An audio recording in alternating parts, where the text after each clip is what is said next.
Blessings, everyone, and welcome to the Bride of Christ, where I cover church news from all around the world. My name is April, and today we are covering the shocking story of a Methodist pastor out of Woodbury, Connecticut, who was caught distributing methamphetamine. Yes, you heard me right. Methamphetamine, also known as crystal meth. I know it's quite shocking. Before we get started, do me a favor and please subscribe to my channel if you would like to see more videos like this. I'll be dropping videos on different things that are happening in churches all around the world.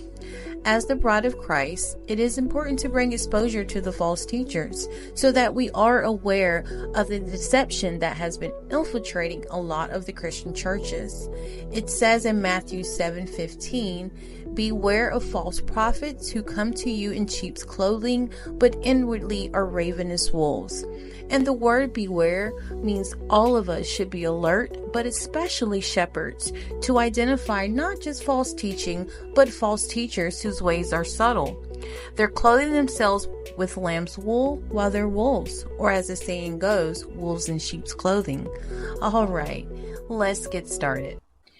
On Friday, February 9, 2024, Reverend Herbert Miller of the Woodbury United Methodist Church was arrested at the location of a purported drug deal that was set up by a cooperating witness, also known as an informant.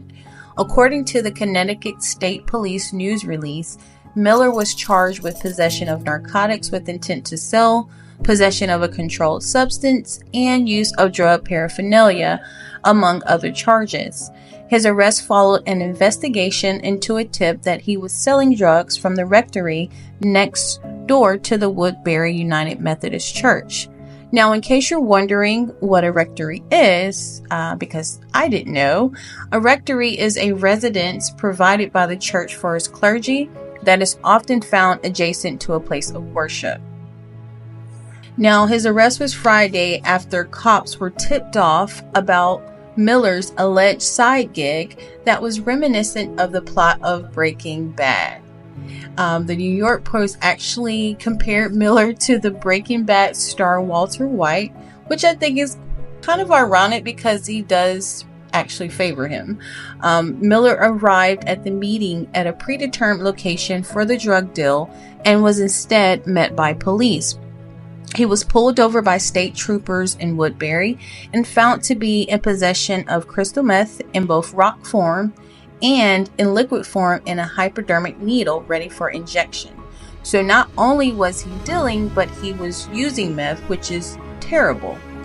Police also found additional drugs and drug paraphernalia during a subsequent search of Miller's residence.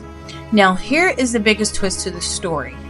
Miller was allegedly distributing meth in exchange for watching the alphabet couples engage in sexual activity. You heard me right. Now, this is allegedly. This was not confirmed, but this was said that he was exchanging these drugs to watch the alphabet couples engage in some strange things. So that's pretty scandalous to say the least. One thing I have found is that instead of exposing the iniquities of leaders, many churches will try to hide these things.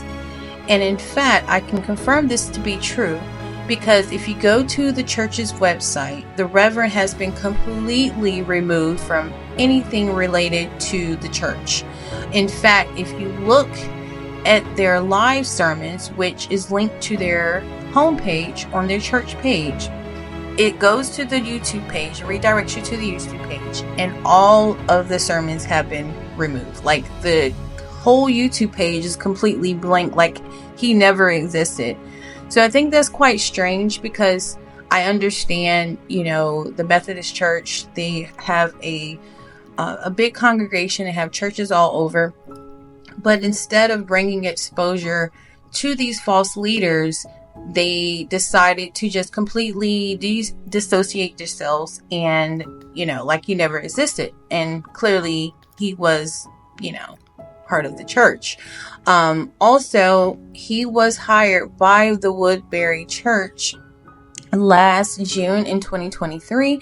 So he hasn't even been at the church for a full year. So it's very crazy that, this was found out, rather quickly. But this had to have been something that he had been partaking in for some time now. So that's all I have for you today. That wraps up our story. Until next time, stay blessed, and I hope you come back soon.